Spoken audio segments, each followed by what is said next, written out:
இறையேசுவிலே பிரியமான சகோதர சகோதரிகளே, உங்கள் எல்லோருக்கும் ஆண்டவராகிய இயேசு கிறிஸ்துவின் பெயரால் காலை வணக்கங்கள் மற்றும் வாழ்த்துக்கள். நான் உங்கள் அகஸ்டின் வேதியர். இன்று ஆகஸ்ட் மாதம் 8ஆம் தேதி 2024ஆம் ஆண்டு. ஆண்டவரின் மடியில் 5 நிமிடங்கள். ஒரு சித்தர் பாடல் ஒன்று உண்டு. நட்ட கல்லை தெய்வம் என்று 4 புஷ்பம் சாற்றியே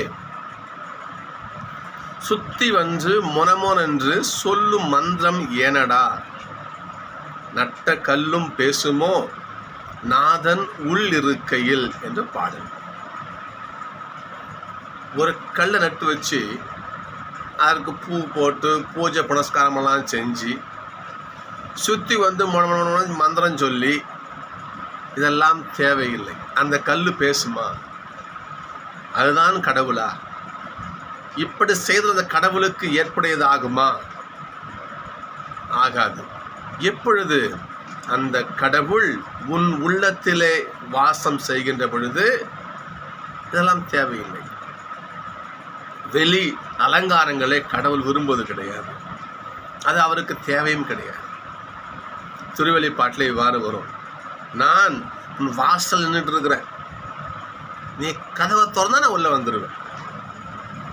இந்த உள்ள கதவை தட்டிக்கிட்டு அப்பா ஏசப்பா நின்று இருக்காரு, நீ திறந்தானே வந்துடுவேன்.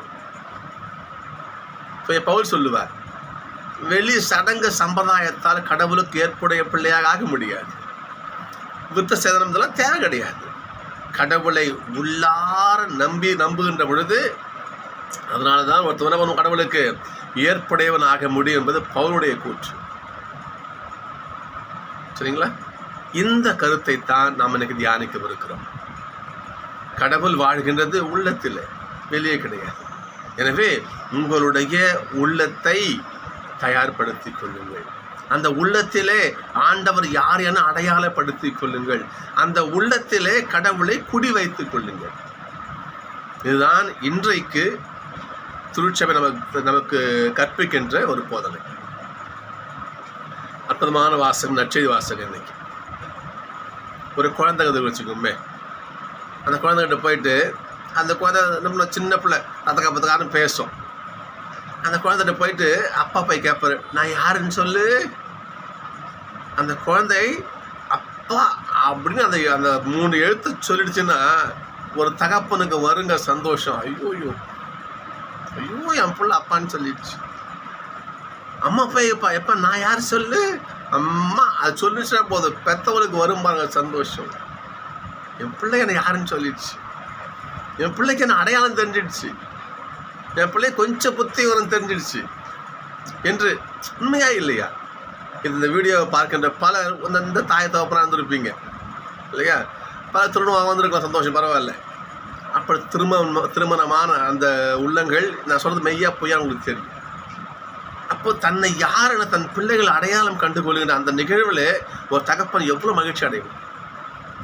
அப்படிப்பட்ட ஒரு மகிழ்ச்சியைத்தான் இங்கே ஏசப்பா அடைகிறார். பாருங்க பார்ப்போம். மத்தேயு 16வது அதிகாரம். இயேசு தம் சீடரை நோக்கி, மானிட மகன் யார் என்று எல்லாம் சொல்றாங்க. சிலர் எலியா எனவும், திருமுழுக்கு யோவான் எனவும், எல்லாம் எரேமியா ஒரு சொல்றாங்க. சரி, மானிட மகன் யார் என்று நீங்க சொல்லுங்கப்பா என்று என்ன பண்றாங்க? ஏசப்பா தன் சீடர்களை பார்த்து கேட்கிறார். எலியா, திருமுழுக்கு யோவான், எரேமியா, பல பதில் வந்துருச்சு. பேதுருடைய வார்த்தை கவனிக்கணும். இங்க சீமோன் பேதுரு மறுமொழியாக, நீர் மெஸ்ஸியா, நீர் கடவுளுடைய மகன், வாழும் கடவுளுடைய பிள்ளை நீங்க என்று இயேசுவை தன் உள்ளத்தால் அறிந்து சொல்றாரு பாரு. இயேசு சொல்லுவார் பார்த்தீங்களா, இது உனக்கு வெளிப்படுத்தியது தூய ஆவியே. இயேசு சொல்றார். அந்த உள்ளத்தால் நாம் எப்பொழுது ஆண்டவரை அடையாளம் கண்டு அவரை அப்படியே தூக்கிற மனசில் வச்சுக்கிறோமோ, கடவுளுக்கு நம்ம உள்ளத்தை வாழ கொடுக்குறோமோ, கடவுள் நம் உள்ளத்திலே வாழ்ந்தால் வேற என்ன வேணும் சொல்லுங்க பார்ப்போம். வேற என்ன வேணும்? இதைத்தான் ஆண்டவர் விரும்புகிறார். பாருங்க பார்ப்போம்.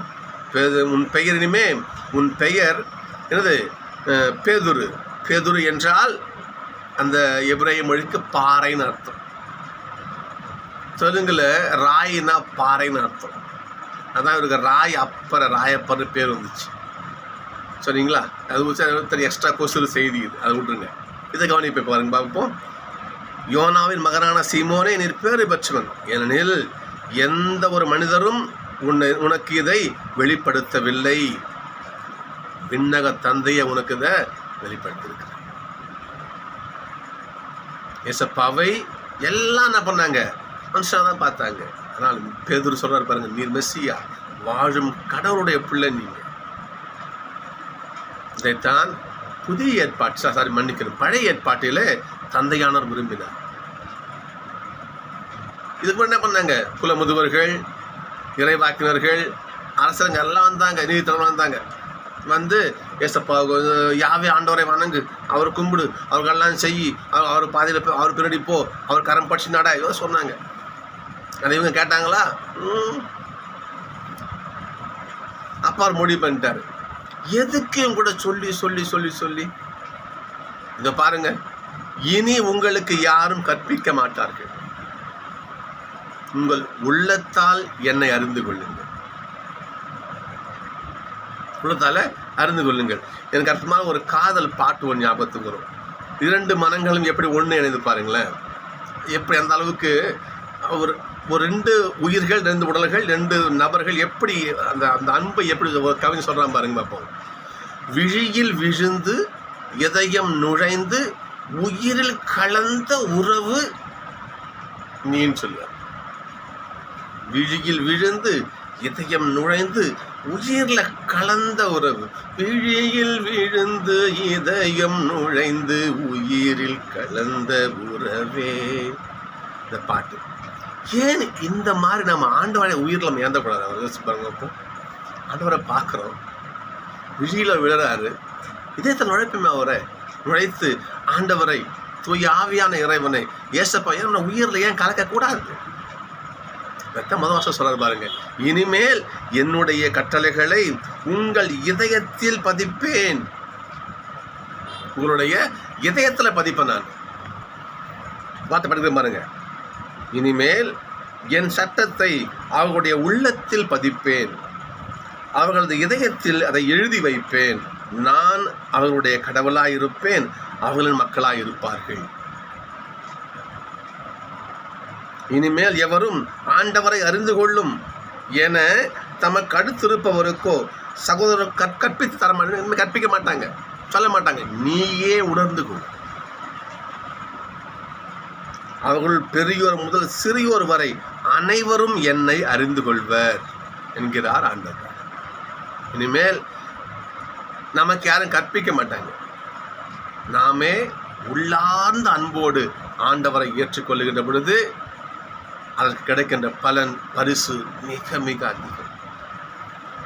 ஆண்டவருக்கும் அதனால் மகிழ்ச்சி. சொன்னோம் இல்லையா, ஒரு தகப்பன் தன் பிள்ளைகிட்ட இருந்து அந்த வார்த்தை, அந்த நீ தான் என்னுடைய கடவுள், நீங்கள் தான் பரம்பொருள், நீங்கள் தான் அந்த உலகத்துடைய உயிர் ஜீவனை நீங்கள் தான் என்று தன் தகப்பனை பார்த்த பிள்ளை சொல்லும்போது தகப்பனுக்கு மகிழ்ச்சியாக இல்லையா? என் உயிர் மூச்சே நீங்கள் தான், என் நல்லாயன் நீங்கள் தான், எனக்கு வழிநடத்துறவர் நீங்கள் தான், இந்த உலகத்துக்கு எனக்கு வர வச்சு எனக்கு காபது பண்ணுற ஐயா நீங்கள் தான் சொல்லி கடவுளை நாம் சொல்லுகின்ற பொழுது அவருக்கு மகிழ்ச்சியாக இல்லையா? இந்த வார்த்தை எப்போ வரும்? ஆண்டவரை நாம் உள்ளத்தில் தாங்கினால் மட்டுமே வரும். இதைத்தான் இந்த வாசகம் நமக்கு சொல்லுது. எனக்கு திருப்பாடல் பாருங்க பார்ப்போம். கடவுளே, தூயதோர் உள்ளத்தை என்னுள்ளே படைத்தரு. இன்னும் பாருங்க பார்ப்போம். உறுதி தரும் ஆவியை, புதுப்பிக்கும் ஆவியை என்னுள்ளே உருவாக்கியவர்களும் ஆண்டவரே. நம்ம ஜெயிப்போம்.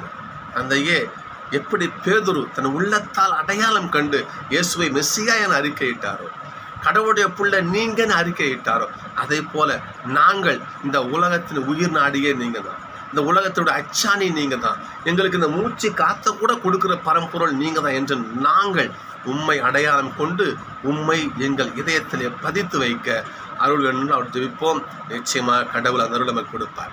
நன்றி. நாளை சந்திப்போம்.